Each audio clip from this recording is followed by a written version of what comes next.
Hello, Movie Crusaders, and welcome to our latest episode of the Weekly Crusaders. My name is Sean Krug. With me, as always, is Brian Michaels. And today we're talking about, for at least you and I, two oldies movies. Because we always tend to talk about, like, 2000s and to present. But we're actually talking about late 90s, late 80s, early 90s movies. Movies that we remember that we're very, at least at the time, we're very fond of. Some people will. I believe I read the review for you on your movie. I will die on this hill, kind of thing. Um, so we definitely are gonna have some fun conversations here. We're talking about we'll do mine first because you have a very you've been talking about your movie for as long as I've known you, and you've been wanting me to watch it for as long as I've known you. And I finally got to because you put it on the show and you gave me homework to watch it. So we'll start with mine first because I like mine, but I don't love it like you do. So we'll go to mine first. Mine is a movie that I don't think I ever watched all the way through. I always caught it like at a young age because when you're younger and maybe not for you, but for at least me and people around Not my for you because you're old. Okay, I got it. Well, no, because I don't know what it was like when you were like, like single digits to like 12. You'd always have like those Saturday morning, Saturday afternoon movies that were always on TV, and like you would put on like Fox or UPN or WB. Wow, that's old. Those aren't even things anymore. And they would just have a random movie of the week. This movie seemed to just always be on, and I would always catch it in the last half of the film. And that's how I always remembered it. It was like, oh, I'd always be, at home flipping through the channels and boom, this was on and I'd watch it. And we were talking about the 1989 comedy Loverboy. Loverboy came out April 28th, 1989, had a budget of $8.5 million, had a weekend opening of $1.65 million, opened the week at the number 8 spot. It was its highest ranking. But of course, according to Box Office Mojo, it was only in theaters for like 2 weeks. It had a finished box office of $3.96 million. Did not give any international totals, so I don't even know if this got released internationally, but that was the overall box office for Probably domestic. not, yeah, both our movies didn't have any international numbers. So the numbers potentially would have been better, maybe, if it got international, but neither one had international numbers. Yeah. So Loverboy, now everyone knows Patrick Dempsey mainly for most people because of Grey's Anatomy, McDreamy kind of thing. I knew him, and I'm sure Brian knew him way before then, and I knew him from this movie, Loverboy. The whole plot of Loverboy, it's such an 80s kind of movie. It's definitely of its time. Is we follow the character Randy Bodek, which they love saying his last name in this movie for some reason. And he's in college and he's living with his girlfriend, but he's not supposed to be living with his girlfriend. At least that's what the plot makes it seem. But he doesn't seem to ever really want to take things seriously, grow up, what have you. And it's the last night before summer, and he's supposed to be having like a special night with his girl, just them. And a bunch of his buddies break into his dorm room and they throw a huge party. She gets mad. I think Jenny? Yeah, Jenny gets mad, and she basically effectively breaks up with him. And so he's at home during the summer, and he wants to get back with her, but his father has decided that he's not taking college seriously because his grades suck. So he's not going to pay for him to go to college anymore. So he needs to come up with $9,000 during the summer in order to pay. Wow, $9,000. That's fantastic, by the way. To get back to school so he can try to patch things up with Jenny. He works at a pizza delivery place. Obviously doesn't make a shitload of money for the 80s as a pizza delivery boy, but he meets this woman and he effectively hooks up with her and starts to become a male gigolo through pizza delivery. And that's basically where the plot goes without going too far deeper into it. He's basically become a gigolo in order to save up money so he could go back to school to get back with his girlfriend. That's the plot of Loverboy. Once again, played by Patrick Dempsey. Yeah, I always remember. What's funny is I always thought that it's like, man, I only ever catch bits and pieces of this movie. I never got to watch it all the way through. But as I watched this thing all the way through, I'm like, oh no, I've seen every single part of this film, because all these parts that I thought they were just parts near the second half of the film. And I was like, oh no, that's the whole movie. Like, I know every one of these scenes. I remember exactly what's going to happen. I remember every point of this, and I haven't seen Loverboy probably since the 90s. It's been that long, because it's rarely ever on TV now, and like you said, it's not on digital or anything. So the only time I could watch is popping in the DVD, which I just never thought to watch Loverboy since, you know, the 90s. But there's a lot to be talked about when it comes to this movie, in terms of it's very much of its time. But and the reason why I say Ryan is I didn't know if back when you were a kid, if you had those Saturday, Sunday morning movie things or not. And if you did, you know, apologies. But definitely wasn't Loverboy, because you were at least a teenager by the time Loverboy came out. But what are your thoughts on Loverboy? Well, first of all, I just think it's cute that this is now the second movie where we were like, oh, look at that cute little $9,000, tuition to go to school. Because was it Soul Man? I think was the other one. Like, oh no, I need $30,000 for 4 years of school. But that one was at least Harvard, though. I know. I don't think do they ever always say what college? I don't think so. I just find it funny that we watch these old movies and like, oh, it was so cheap back then. Exactly, it's ridiculous. And anyway. Soul Man was on Cinemasochism, not on Weekly Crusaders. Right. So yeah, Loverboy is one of those movies. So okay, 1987 was, I think, the first time I became aware of Patrick Dempsey from a lovely movie called Can't Buy Me Love, which I love that movie. I don't know how Sean feels about it, but it's just one of those movies that I in my teen years, I just love that movie. I would need to do a rewatch of it because it's been so long, and because they remade it with, was it Nick Cannon? Let's not even talk about that. It was Nick Cannon. Love Don't Cost a Penny. That was one of those movies, once again, it's like I know that one more now because I worked at the movie theater when I never bothered to watch that one. Yeah, it wasn't bad, but I mean, I don't think it's good. But I love that movie. Patrick Dempsey, I thought, was this great. He played this geeky character. He was scrawny. He was the kind of the underdog, and he had great comedic timing. He did good physical comedy, that kind of thing, and so I loved him in that. And then this came out just a year or two later, and it was essentially the same kind of character. He was a little bit more. They're trying to pull him off as like a ladies' man, but he's still scrawny and geeky and stuff. That's the thing. Then I'll keep going. I'm going to touch on that, but keep going. Which is why, for me, it's weird as hell that he's now like this sex symbol from Grey's Anatomy. He's like, that's the fucking dork from the other movies I saw in the 80s. It's like, I just don't see that working at all. But that being said, so I like Patrick Dempsey, which is probably the main reason I kind of watched this movie when it came out. Now, I don't think it even came in theaters in my area. I think I caught it on like VHS in a rental store. But he was kind of the main draw for me. But then on top of that, you got this cast of women who, for a kid living in the 80s, I mean, you had Carrie Fisher, just 6 years out of away from Return of the Jedi. You got Kirstie Alley, who back then was still pretty hot, back in the Cheers days. Nancy Valen is one. She's been on like Baywatch and stuff. I knew her from a TV show called Hull High, which is a musical high school show. It's supposedly awful, but it's a guilty pleasure of mine. I was in love with her. Even his mom, Kate Jackson, was from like Charlie's Angels and Scarecrow and Mrs. King, and some shows that were probably made before you were born.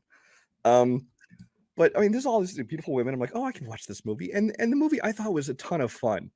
I mean, because back then it was kind of the wacky hijinks kind of thing. There's a lot of this is going to be a kind of a running thing today, because both of our movies are kind of based on like misunderstandings and mistaken identities and things like that, and they both feel very farcical in their kind of comedy. But so I enjoy that about it. What else? I know that a lot of people are going to say that this movie doesn't age well, because a lot of that's going to have to do with people going like, oh, they make all these jokes about how his dad thinks he's gay and all this stuff. It's like, but I disagree with that completely, because while that is a storyline, they never make it out like ew, gay, or gay is bad, or things like that. It's just even the dad is just like, he does a little bit. Well, a little bit. At first, he's like, "Oh man, I can't believe my son is gay." But then, even the dad though comes to terms with it, and by the end, he's like, he's gay, and he's fine with it. And I mean, if my kid came to me today and said he was gay, I mean, not gonna be like, "Ew," but I'm gonna be like, "Whoa, man, this is," it's gonna hit me. I think take me a minute to adjust to it. I think the one scene that was really bad in his case is probably when he was in his room looking through his luggage and he found all the ladies' clothes. I'm assuming him and Jenny just swapped suitcases. Yeah, that's the only thing that makes sense to me. But it's more that's the scene that it's like, ooh, that's not a good scene. But even then, I don't think it's like offensive. I don't think it's like, you know. No, I wouldn't chalk up. Whereas a lot of people watch the movie like this and look for any opportunity, like, oh, look, they're anti-gay, or things like that. I think if anything didn't age well, I think the biggest part is the Japanese robots with the various stereotypical accents. I'm not gonna lie though, I loved those robots. Oh, it's funny, but that if anything would be worthy of criticism for not aging well, it would be that. I would love the hell out of having one of those ones. Oh, Papa! It's like just the whole thing. Like, and Sean got us canceled. No, I'm kidding. No, I never watched the subtitles on it before. So hearing what the robot was like, because as a kid, I was like, I remember them being very loud and obnoxious, but I never really paid attention to what they said, except for at one point it sounded like they said Papa, which I was like, why would the robots call the guy Papa? But then they actually added the subtitles for what the robot was saying on the DVD, and I was like, okay, these are actually funny. this is funny dialogue for the robot to say. But yeah, no, it was hilarious. I actually was like, like I was prepared for those, and then ended up was like, I'm loving these robots. Yeah. It's like one scene, but I thought it was great. Yeah, this I thought this movie. I mean, because I haven't watched it. I mean, it's been a couple of years. I've watched it semi recently, but I thought it held up for me. I still thought it was funny. I still enjoyed everything about it, especially Patrick Dempsey. I still think he's a great comedy actor. Back when he was doing more, this kind of not like rom-coms, but like this kind of just wacky comedy kind of thing. Mm-hmm. I think the story is fun just for what it is. I have a problem with. I have a problem with Jenny. Nancy Valen, because I have a problem with Jenny too, and they break up, and she comes back, and she's like, "Yeah, we broke up, but he's not seeing anyone, is he?" It's like, whoa, he can see whoever he wants. I think it's more or less because throughout the movie, he's talking to her on the phone, saying how much he misses her and wants to be with her and stuff like that.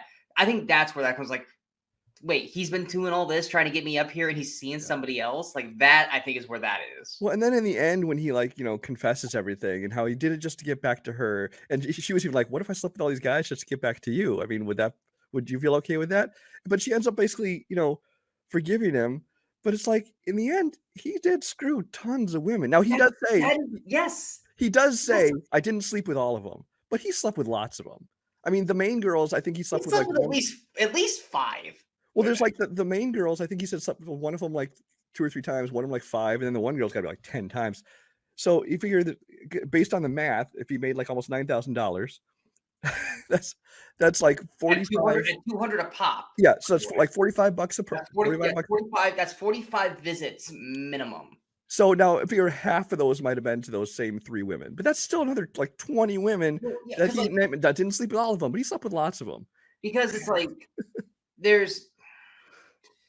was never really a 100% confirmation that he slept with Kirstie Alley, other than them just dancing. Mm-hmm. There's the one time he was with Carrie Fisher, which he just took photos of her. There's no confirmation that they actually slept together. Is it Kimiko? Kimiko? I forgot her name. Kyoko. Kyoko. They definitely did. At least once, if not multiple. I think that was 100%. And Alex, the rich lady, he definitely did her. He did her every single time. And we saw him in bed with other people in like a montage. Yeah, then you had the main girl that basically kind of started him off on it. Mm-hmm. So right there, minimum 2. The other girls during the montage, he definitely did.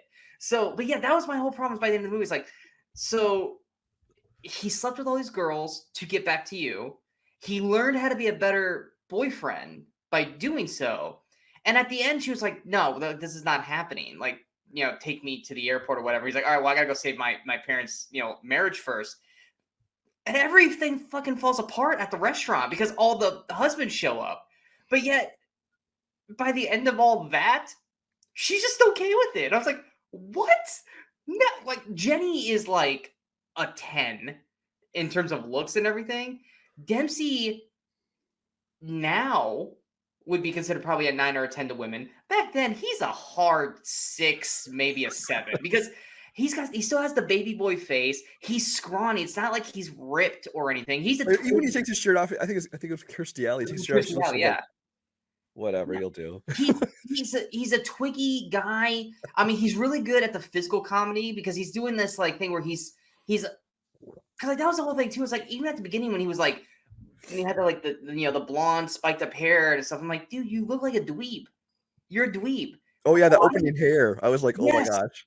I was like, why is Jenny with you? Because like she's all the way up here. You're like you will grow into it. Maybe he does grow. Maybe that's why he's popular. He's Neville Longbottom in this. He is a twerpy, kind of dork. He's gonna grow into the looks. He definitely does. But at that point, basically, Jenny saw a crystal ball of what he's gonna look like. It was like, I'm gonna get in early. I'm gonna get in early while my looks are good. And then when my looks start to fade, which I don't even think in terms of her present day, she still looks great. Oh yeah. But it's like she's getting in on the ground floor before the apartments get built. But it's like by the end of the movie, it's like, why did she stay with him? Like, there's no reason for her to have ever stayed with him at this point. And even if you're like, oh, I did it, I'll get back to you. It's like, we were talking about responsibility. You could have done other things to get back to me, like, get a better job. Well, but it is summer and stuff. But like, that's the other thing too. Is like he's been in college for at least 2 years, so he's got to be at least 20, 21. Mm-hmm. Why are you doing a high school kid's job, which is a pizza delivery boy? There are better jobs out there.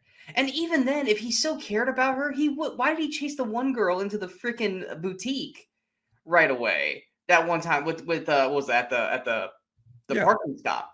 Because like after that point, like hooking up with the girl and stuff. Like, okay, that's just it. He apparently wasn't too concerned about getting back to her because he was chasing other women. Exactly. He didn't see. It was one of those things. Like, it's like when you set a goal for yourself. Like, I want to lose this much weight.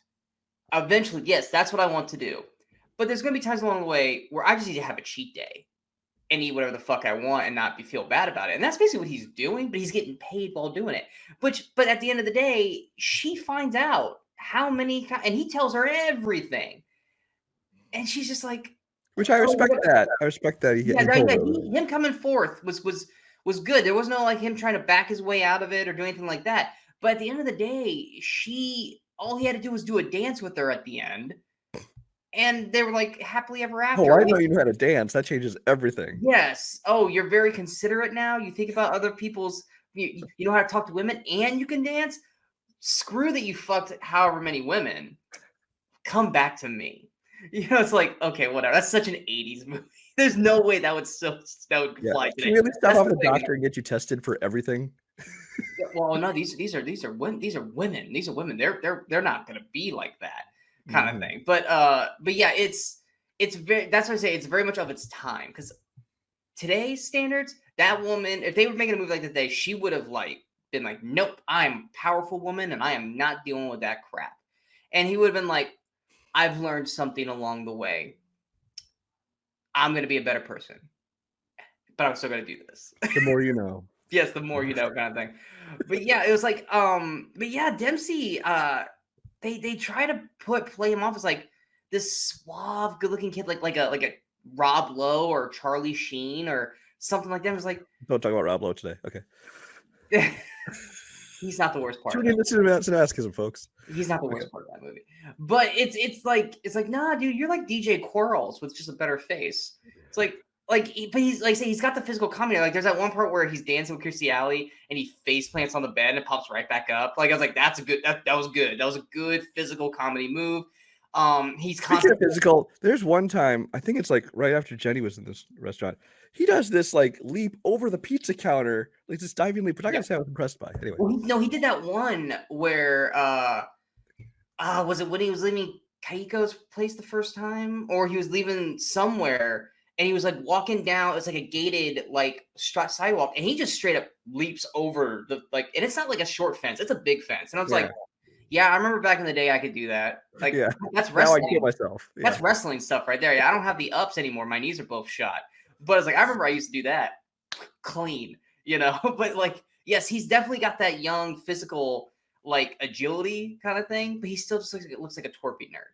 But once again, it's one of those things where it's like these are women who are desperate, who just want to have that connection. So it's one of those things where it's like you ordered a pizza, but it got delivered to you kind of smushed and cold. Oh, well, I'm still going to fucking eat it. It's pizza.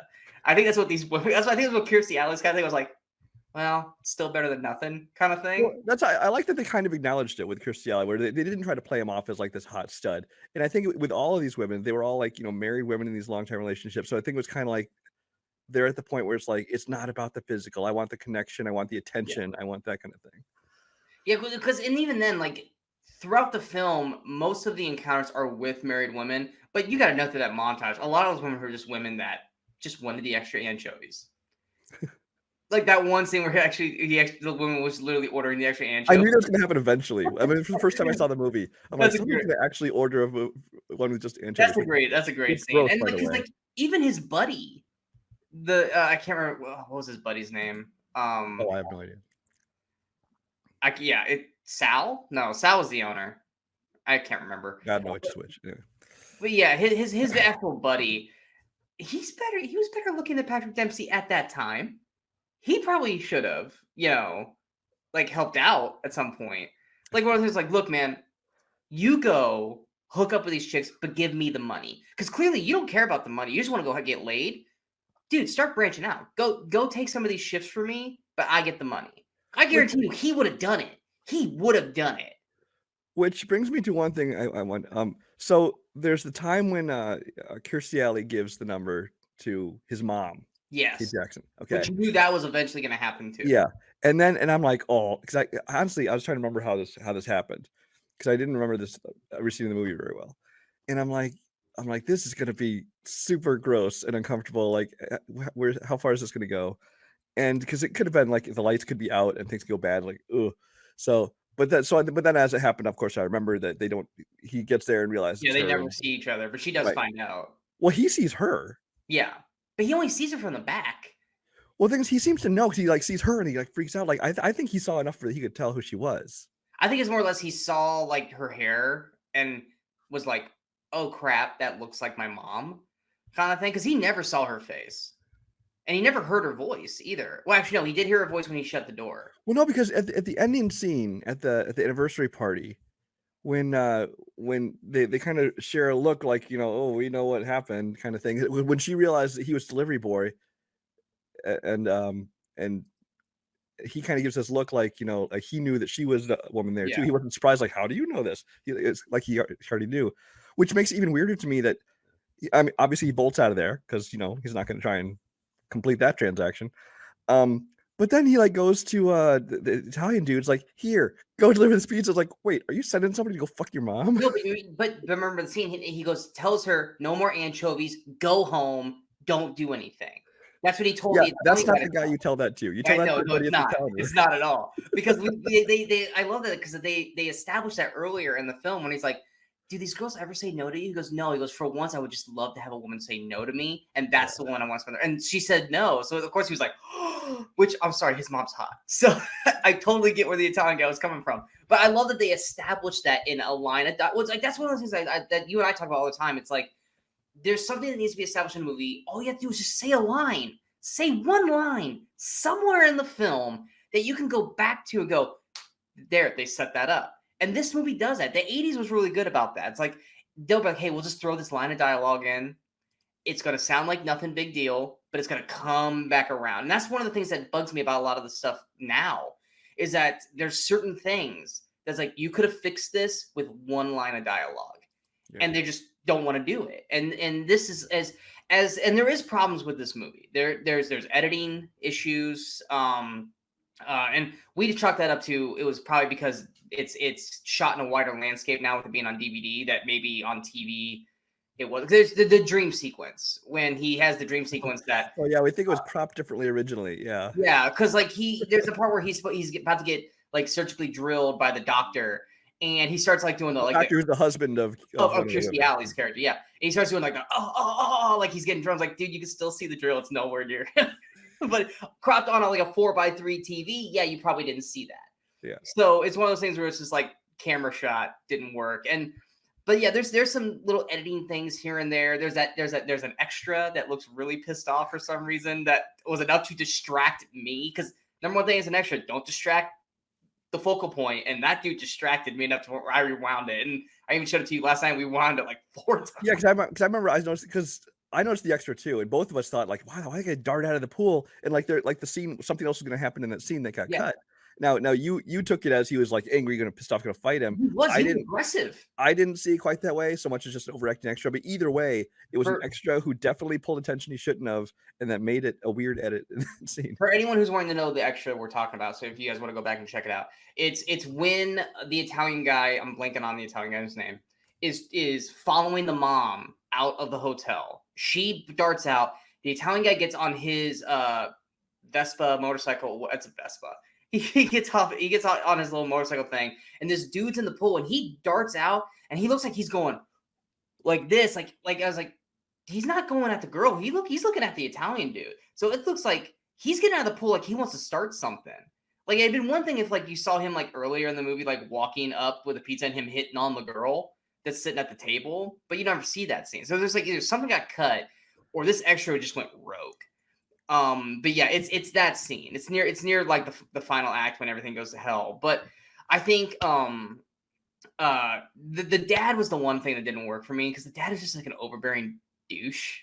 Like everything about his scenes I just disliked. He was just 80s dad movie, 80s movie dad. But it was like one of those things where it's just like he's abrasive, he's all up in his business. Like first off, he's like fucking 20, 21 years old. You need to back the fuck up. Kind of thing. I did like seeing I can't remember what her character name is this, but Dottie from Pee-wee in this movie. Oh, that's Elizabeth Daily. Yes, she has a ton of animated voices too. Yeah. Oh yeah, I've always liked Elizabeth Daily, and she back then was super cute. So I mean, she's actually still pretty attractive now. But like when I saw her, I was like, Dottie, because I forgot about her.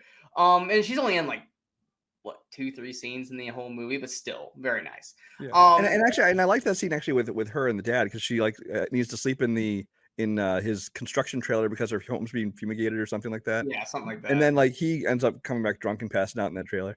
And it's like in the morning, it's like, no, we didn't do anything, but nobody's gonna believe we didn't do anything. And it's I mean, like I said, that kind of adds to the whole building up of the misunderstandings and things like that. Absolutely. But like I enjoyed the husbands. And I like I said, Carrie Fisher, she's only in like really one scene and two if you count like the end scene. But I mean, she was fun in her little moment. It was one of those things where I just felt like Carrie Fisher was just basically playing herself in that role. Yeah. Like it was just Carrie Fisher being Carrie Fisher. Carrie Fisher's never been a big wide range actress, no. No, but it's like I love. She's fun when she's there. Yeah. Yeah, I love that about her character. But yeah, this was definitely a showcase for Dempsey. He had something. Now he wasn't like, oh my god, this guy's gonna be a star. It was like this guy is someone that you can constantly cast in movies like this, and it would work. But then he grew into his looks, and he became McDreamy, and the rest was history. Now you barely see him pop up in anything anymore. Actually, I think he's about ready to do some things. I think I've seen him pop up in a few things finally. But like he had like about a good 5-year stretch after Grays, where it's like I think he did like Transformers, and like I didn't see him in anything else. Apparently, originally before Nev Campbell chose not to do Scream 6, he was going to be in it too because they're married. I still think. They might show back in a later one if they give her enough money, but exactly. I still think, when we were talking about our Scream 3 or Scream 6 spoiler, I was like, I think that he should be killed or Nev should be killed in the beginning of the next film. And I think that'd be a great way to bring him back in just for something small like that. Because he's a big enough of a face where you don't want him back for the whole movie because then he'll deviate away from the script. But bring him back just for that and let him do that. But yeah, no, Loverboy, it's not as good as I remember, but I still had fun watching this movie. It reminded me of when I was younger and I would catch this on TV and watch anything like that. Was there a movie that like that for you when you were a kid? You always caught it on TV and it was just like I just watched this like over and over and over again. I don't remember the specifics because the thing is we didn't even have cable TV until like I was senior in high school. Like I lived. This wouldn't have been cable. This would have been like local, like Fox and like you can buy local stuff. Hardly ever. I mean, you'd have like the Saturday after or Sunday afternoon movies, but those tended to be a lot of like old movies, like really old movies. And then so there wasn't really that kind of thing. So I mean, this is the kind of movie more that like by the time this came out, I was like living at the video store. So I would like rent it all the time along with a bunch of other ones. And so it's one of those kind of movies for me. But as far as TV, it was slim pickings on there. Gotcha. Anything else you'd like to add for Loverboy? No, but I think more people should see it. It's one of those movies that you can write off as just some stupid 80s comedy, and to some extent it is. But I think it's a good movie. I think it's fun. I think it's a lot smarter than people give it credit for. Because I was just looking, just this random thing. I the writer of this movie is also the same person who wrote the Thomas Crown Affair, the Pierce Brosnan one, Limitless, Mrs. Doubtfire, Overboard. I mean, all kinds of stuff. Hairspray. So yeah. Yeah, I will add a little jab here. It did feel like Patrick Dempsey chugged like a gallon of coffee before every scene. Yeah, but that was just kind of him back then.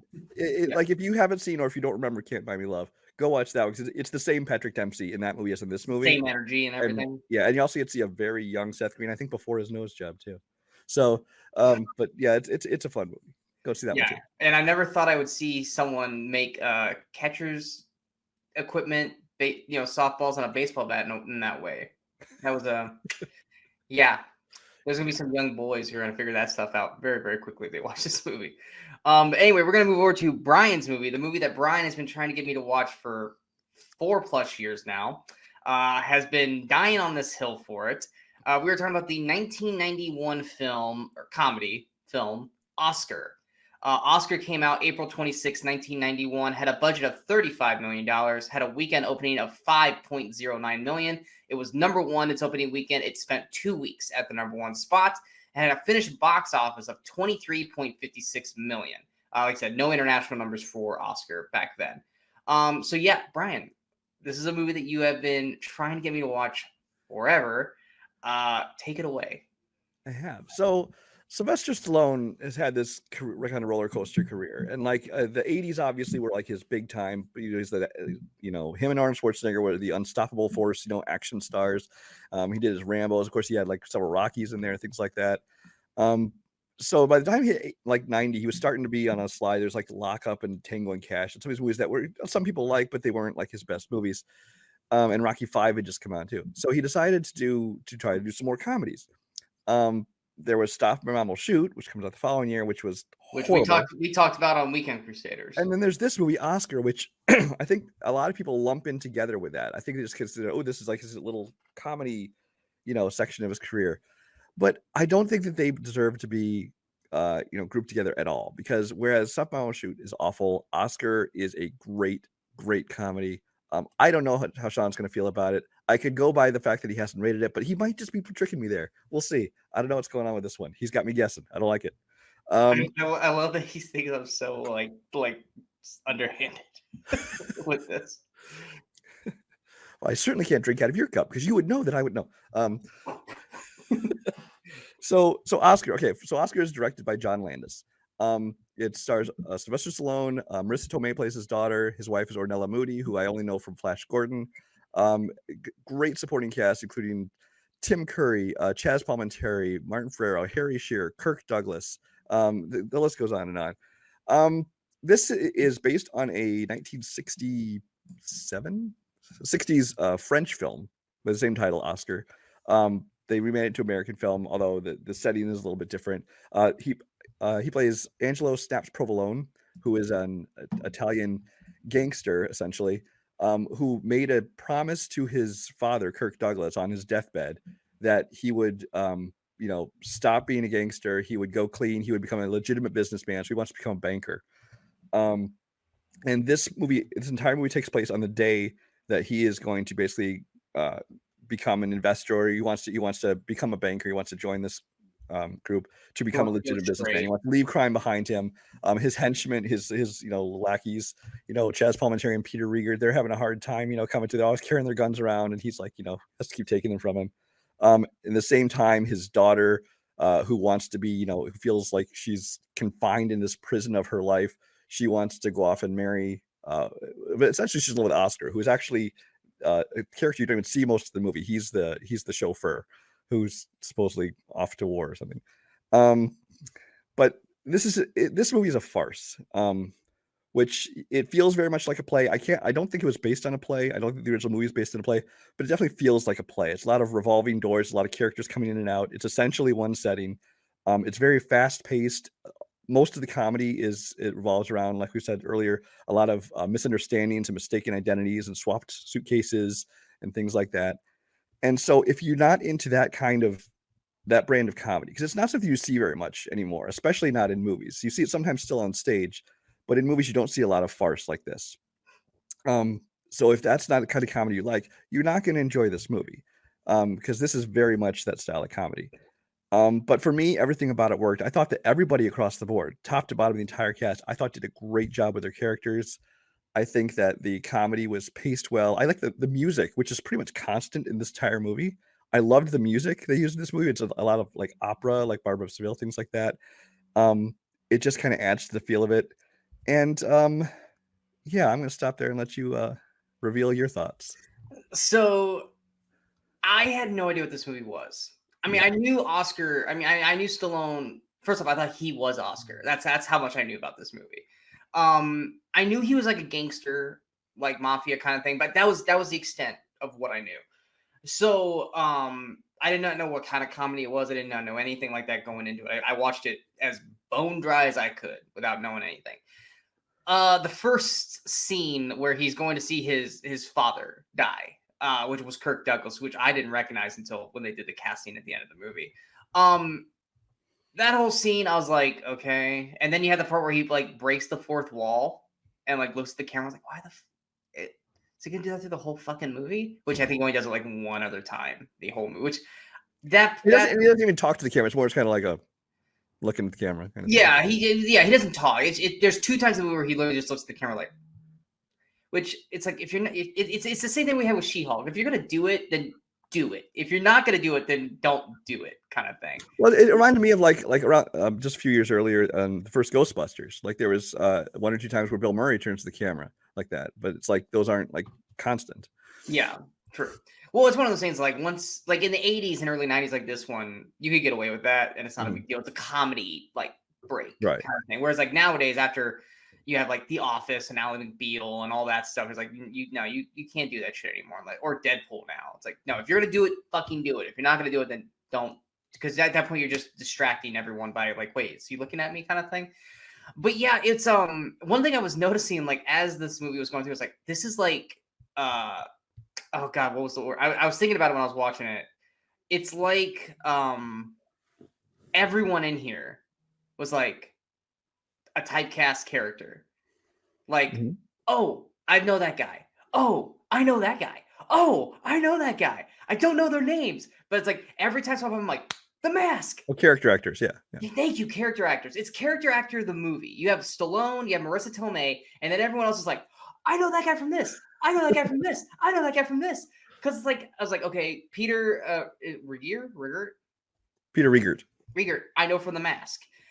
The Snitch. The Panucci brothers. I know you know one of them for sure. Yeah, the Panucci brothers. One of them is from Jurassic Park. He's the lawyer. And then the other one I knew, but I couldn't put my finger on it. But I was like, I know both those guys. The Snitch That's Harry Shearer, who's from Spinal Tap and stuff, but he also does like half the voices on The Simpsons. Yes. Yeah. Exactly. Yes, The Simpsons, of course.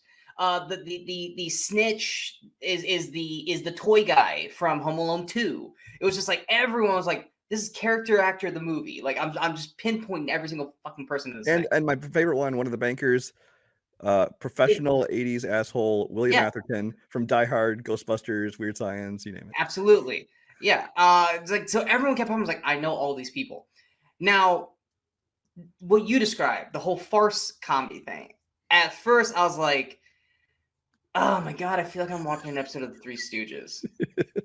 And like not in a good way. And it's like, okay, it's like I don't know what this movie is. So I don't know if this is just like a random like set of scenes that are just in this movie, and then eventually we're going to get into like something bigger than that. But then about like not even halfway, probably about after the first 30 minutes, I realized, oh, this whole movie is gonna be like this day. And like everything is about all these misunderstandings and all this kind of stuff. I was like, oh, okay, I know what this movie is now. Because I figured like this is just like gonna be like a 10-15 minute scene, and then we're gonna move on to like later in the day, and then we're gonna move on, and then we're gonna move on, and you know, like a normal movie would. It's like, oh no, this is, and like you said, it just very much like could be a play, and everything is just chaos and misunderstandings and everything like that. And I was watching, I was like, And Marissa Tomei, we love her here, but my God, her character's fucking annoying. But she's playing the role she's supposed to be playing, and she's doing it incredibly well. So about halfway through the movie, I was like, I don't know if I'm really enjoying this. I like the people I'm seeing. I know the comedy that they're doing. I understand what the movie is now. I get it, but I don't know if I'm really grabbing on. Then came in somebody that, for me, just completely saved this movie for me. And just their performance, for some reason, once they came in, and then it was like they were doubling down on it. And then for some reason, like, I don't know if you've ever had this happen for you before. If you're watching a movie, it's like, I can't decide whether I like this or hate this. And then something happens with a certain character, and their performance, like, almost like boomerangs up back to the beginning of the movie, and you start, like, relapsing everything through. You're like, actually, no, this is actually really fucking good. If I told you the movie, you'd get mad at me, but okay, yeah. You got to now. There comes a moment in... You say Wolverine Origins, I'm going to fucking punch you. No. Like, the first half of the movie, I'm like, oh, what the fuck is this movie I'm watching? And then all of a sudden, I'm like, oh, I get it, and I kind of love it. It was Detention. Anyway. Okay. I'm not going to get mad at you for that, because I know you love Detention. Okay. But it was... Is it who I think it is? Oh, it's got to, because it was like it was so late in the film. It was Tim Curry. Yeah. When Tim Curry I love Tim Curry. When Tim Curry shows up, I'm like, okay. I was wondering when he was going to show up, because I knew he was in the movie, and I was like, all right. And it was. I'll tell you the exact moment, because I went from just like watching it, kind of like, okay, to just straight up laughing and enjoying the hell out of it. And it's the moment. It's the second moment when they're trying to bribe him with the money. And I know that it's the underwear again. Here's some money. Oh, here's some more money. Yes, it's exactly that moment. It is that we go, oh, look, here's a 20. And I just started busting out, because I was like, okay, Tim Curry is on board. And then like, was it like the very, very next scene? I think he's talking to his wife and the priest in the main room, and he's like, they're like, who's she marrying now? And he says his name, and he comes like, hello. And I was like, okay. And then there's another scene. It's when Stallone and is it Chaz? Yeah, it's Chaz. They're sitting there, and he's like, I told you to not take your eyes off this. And they're basically doing the who's on first. Spit, like, get me. I was like, oh my God, this is great. This is great. Like, I'm loving this. Like, this back and forth. I told you to watch it back. I did watch it back. Watch it. What are you talking about? What daughter? Your daughter's in there. No, my other daughter. You don't have another daughter. I didn't know you had a daughter. Dude, she's not the real one. I'm so lost. And then it's like once... Chaz Palminteri plays dumb really good, too, by the way. He does. And it was one of those things where it was like, it was in that bottle of like 10 minutes that this whole movie just completely redeems himself. And it's like, then like for some reason, like for me, like Aldo, Peter Regert, I was like, okay, I see his character. I'm like, all right, whatever. But then also it's like, at that moment, once everything just fell into place, his character was that much funnier. Every character at that point just worked, and everyone was funny. And then I could relay back to shit earlier in the film. Like, that actually was funny, because it was like at that moment, I was like, I didn't think Tim Curry would have done that to me. But as soon as Tim Curry comes in and basically just says, look, this is the movie, enjoy it now. Not because I'm here, but because I'm like kind of like letting you guys know it's okay to enjoy this movie for what it is.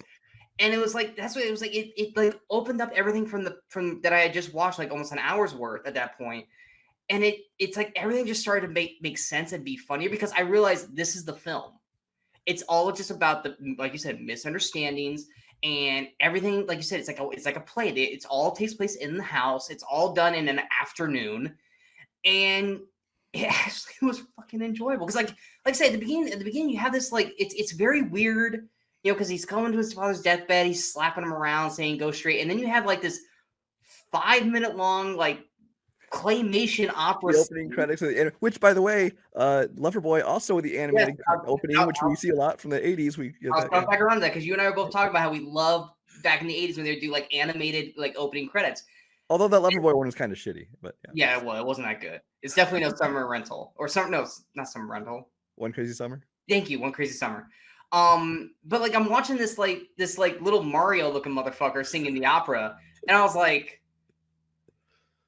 I don't hate this, but I still have no idea what the fuck this movie is. And then at one point, I think near the end, I was like, you know, it'd be really cool if Brian could get this image and crop out the center screen, and then we could be inside the screen for the show. I was thinking about that with the little guy in the corner. Like I was like, I'm gonna talk to Brian about that, but I couldn't bring it up without you knowing what I thought about Oscar. Right. But yeah, by the end of this, I had a fucking blast. Watch it. You know what it actually reminded me of? It's not the same, but it kind of is. It kind of made me feel like the first time I watched A Fish Called Wanda. Because A Fish Called Wanda, there's a lot of misunderstanding. Like you have the plot, except it's not all in one spot. It ventures out, and it's a lot of just planning and like trying to trick one another. Because that's the other thing too, is like you're watching this and you're watching Stallone, and Stallone's so fucking quick with always like, oh, I'm gonna do this and I'm gonna do that, and then it just constantly just comes back around. Like when the fucking maid showed up again, I was like, God damn it, like fuck, you know. But then like Kurtwood Smith, who I love because obviously that '70s show. Once again, another character actor, to the point where he goes full of like, oh, this is a blessing in disguise kind of thing. Like, okay, that's actually, really, really good. And so it's like, it's one of those, it's like, it's frantic and it's manic and it's batshit crazy, but the writing of Landis, it all perfectly gels. Yeah, it's done so well because you can do something like this and it can go really badly. If it's just frantic, like obnoxious and annoying and nothing's making sense, but no, everything works. Because that's like chess pieces.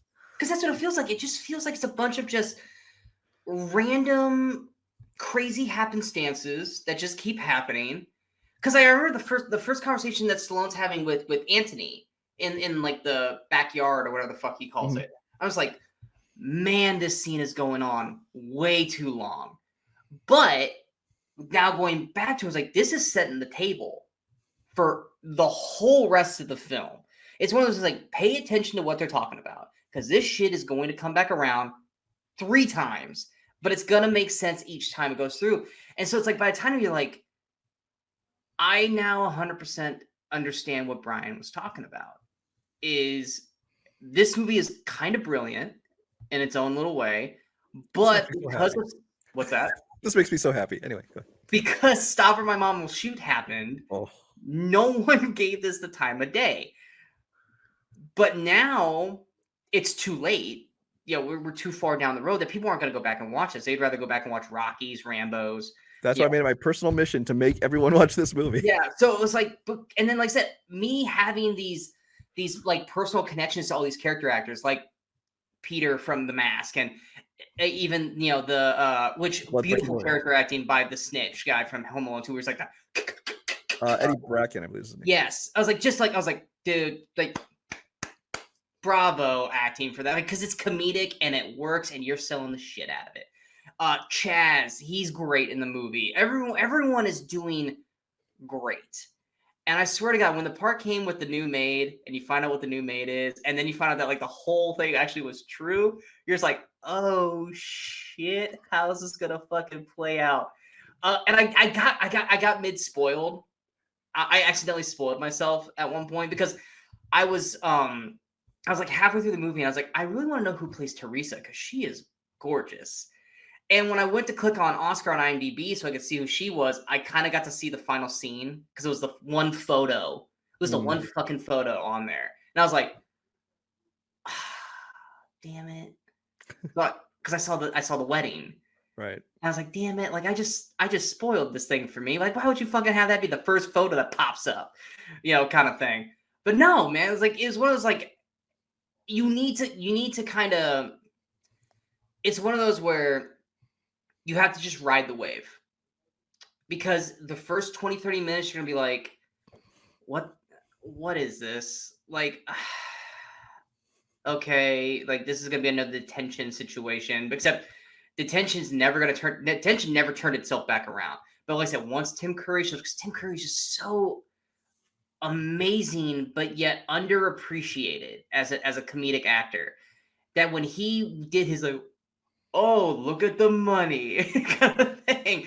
I was just like, and then you immediately follow that up with Chaz and Stallone doing the who's on first. Like those two scenes right there saved the movie and actually made me go, this is something that I also would recommend to people because it is funny. This is one of the very few times that Brian has been like, dude, you gotta watch this. You're gonna love it. And because 9 times out of 10, when he does that to me, it's a Ravenous situation or The Vanishing, where it's like, dude, that Now, movie. neither of those I said you're gonna love it. I don't know. There's a couple like Under the Rainbow and stuff where I was like, he's doing this as a prank. He's literally pranking me by making me watch these movies. Like, and I was worried, but I was like, Oscar, he really, really loves Oscar. And I was like, I'm gonna be so bummed when I don't like this. It was about 30 minutes in. I was like, man, I was like, why do Brian, I don't like it. Oh man, why do I always gotta hate Brian's movies? And then sure enough, like I was sitting there just laughing and having a blast, and I had so much fun with it. So thank you, Brian. I actually really, really enjoyed Oscar.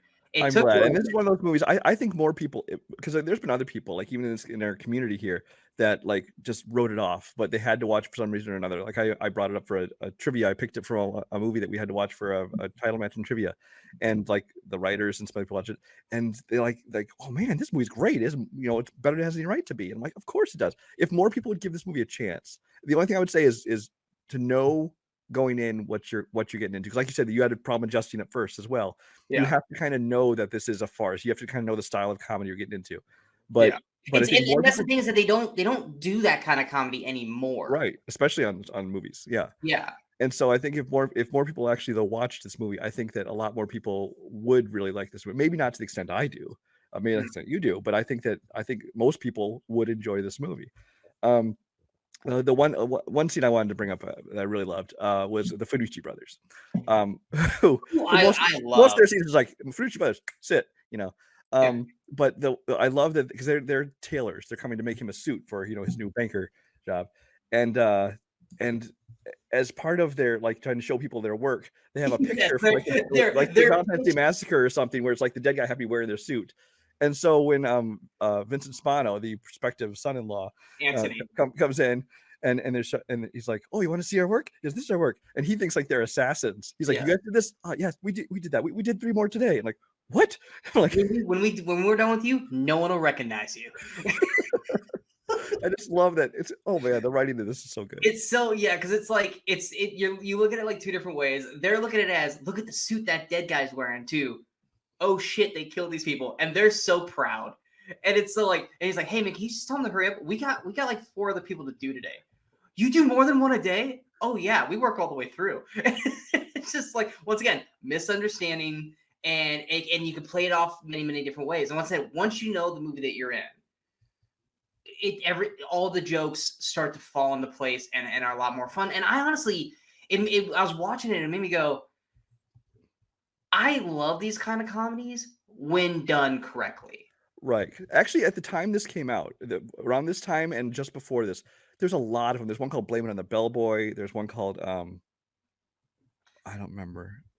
There's a bunch like that were trying to do this kind of thing in movies, and it just did not work because, like you said, it has to be done right. It has to be done right. Even this movie, after I saw this movie, I tracked down the original, the French one from the 60s, and I watched it, and it is entertaining. It's a fun movie, but this one is so much better because this one's faster paced. It's smarter in the way it's constructed and how everything connects and stuff like that. The other one is like a fun, just kind of comedy about this general situation, but this one is so much better. And also, I mean, we've been using him as just like a point of reference. Stallone is great. Oh yeah. He's so good in this because he's technically, I suppose, the straight man, but he's playing it straight. But he's a guy that literally, I was surprised he doesn't just start shooting at it. And then they get the one more where he goes to shoot. It's the fucking turkey leg. What is this? Stallone's playing this fantastically. I loved Stallone in this movie. And and Chad's like, you took my gun away. Like there's so many great like little individual moments. And it kind of made me wonder, could they pull this off today? Because it's like, well, they technically didn't pull it off then. but No, as far as no, financially. no, I'm talking about could they still make a movie like this today and have it work? And I'm wondering, and part of me is wondering, it's like there's movies that have been out where there's been glimpses of them doing it, but it's only for like a scene or two. And it's like, could they still pull this off? And then it's like, if they could, what would the cast be? Like, you would have to have you have to have a certain type of cast to make this work. And it's like, I don't even know if there's anyone. Bateman and Reynolds would probably be the two that could probably do, because they have that quick wit. Boom, boom. Joel McHale could pull it off, kind of thing. But it's like, I don't even know if this is something that you could probably see them do like on an episode of a comedy show, like a TV show. I can Like, totally see an episode of Community like this, yeah. yeah, you could do an episode of Community or help Friends or something like. You can see them do it for an episode. But could you do this for a whole film like Oscar did today and have it be successful? It would depend on the writing, obviously, and it would depend on the cast behind I it. think you could have it be quality-wise successful. I think, like Oscar, though, I do not think it would be financially successful, because I think some people just don't get that branding. Not that they're. I don't want to say don't get it. I hate people that say you just don't get it. The people that aren't used to that kind of comedy who don't give it a chance. Well, You I know mean, what you got to think of it this way. A lot of people say it wasn't a financial success. It was #1 for the first 2 weeks in box office. For 2 weeks, was it? Yeah, I literally said it while I was going through. I was looking at my notes before that. It was #1, and it was #1 for 2 weeks. So it was in terms of people checking it out. But that was the Stallone name, probably. Right, and apparently it was a week #1 because its total was, what did you say, 23? That wasn't the opening weekend, but yeah, that's where it finished. That was 23 and a half. If that's But, a like, total after looking two at- #1 weeks, those were weak weeks. Yeah. Yeah, looking at its opening weekend, this was the top 5, because you had Oscar, you had A Kiss Before Dying, you had Toy Soldiers, which I almost picked for this week. You had Out for Justice and Mortal Thoughts. So, I mean, even at the time, it wasn't really anything big. Yeah. But yeah, that's the thing, is I wonder if it could work today, and it would probably be more of an independent film or an indie film. See, I almost would hate what they would do with it as an infinite film. I know.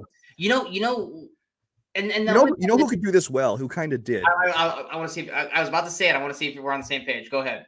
I mean, this is back in the 90s too, so it's not really modern. Okay, never mind. We're not going to be on the same page. But there is a movie. It's not quite as far as it's not nearly as quick paced. But I could see the two of them doing it. Stanley Tucci and Tony Shalhoub used to do a lot of movies together. Like, one of them was called Big Night, and I think the two of them would be perfect for this kind of movie. But I think they'd be perfect for it too. No, I was saying, like, the only movie that's somewhat remotely close, and it's not, like, if I say this, you'll be like, it's not, but it's the closest thing to it based off of how they do the cast and how they shoot it, is Knives Out. Because it's all, for the most part, done, like, especially the second one, Glass Onion, because it's all done in one locale. They're all in like together for the whole thing. Rian Johnson with a Knives Out-esque type cast could pull something like this off.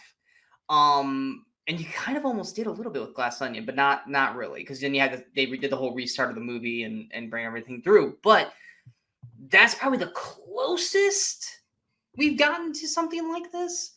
But I honestly would love to see something like this again, if done correctly. But yeah, no, this was great. I enjoyed it a lot. I know Brian's like, yes, that means I can pick 10 shitty films now, and Sean's still gonna. I have not picked a shitty film yet.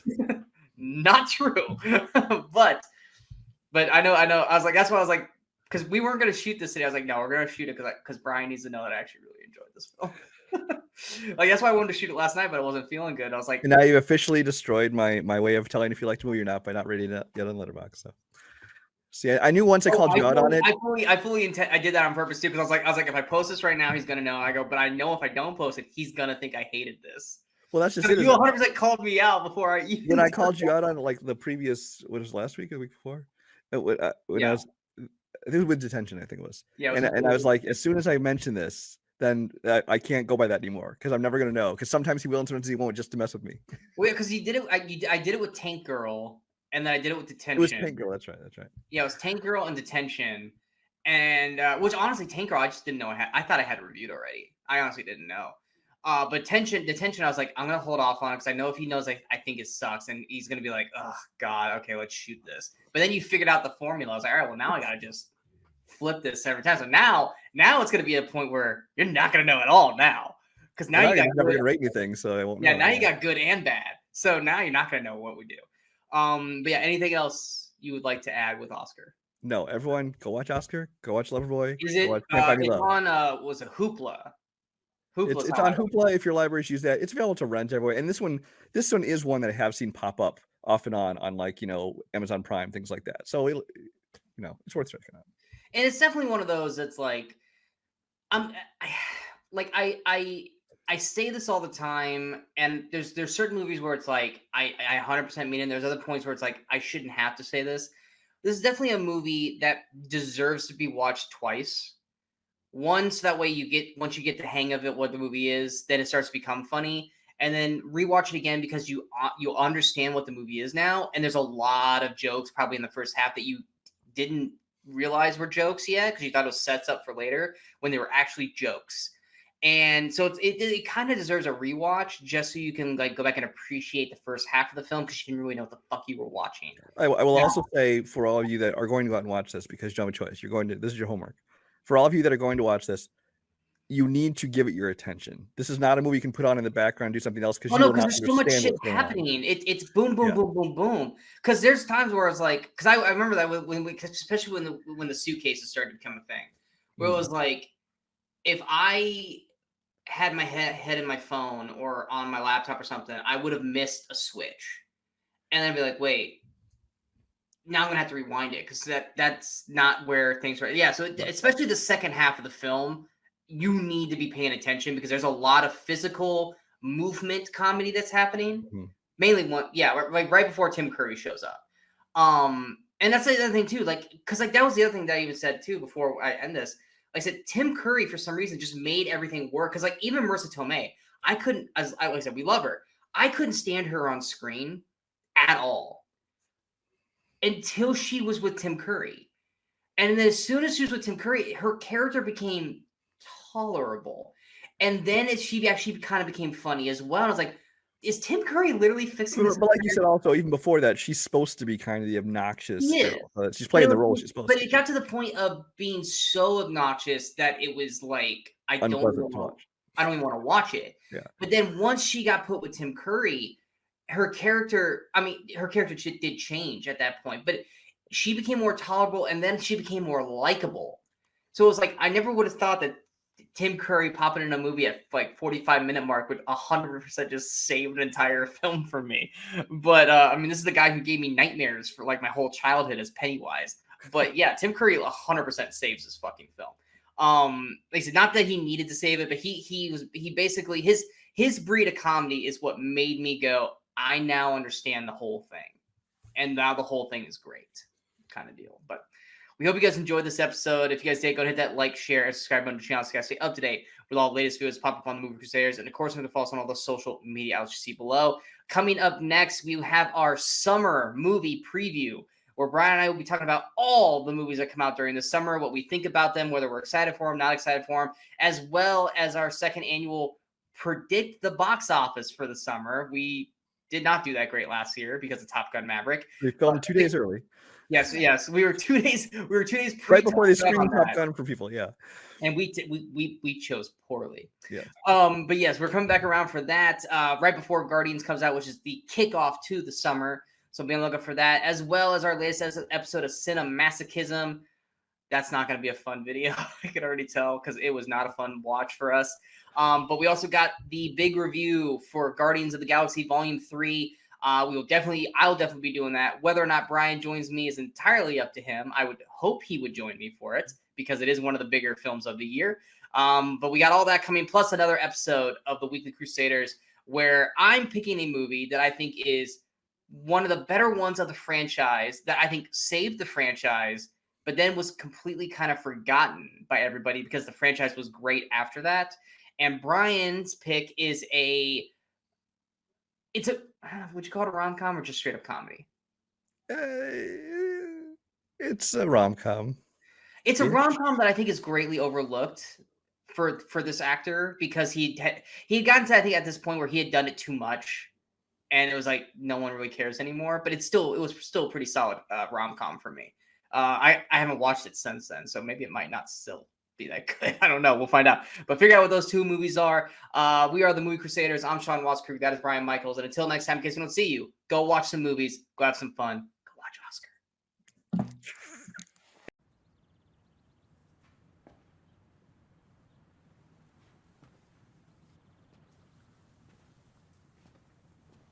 You're still here. It's over. Go home.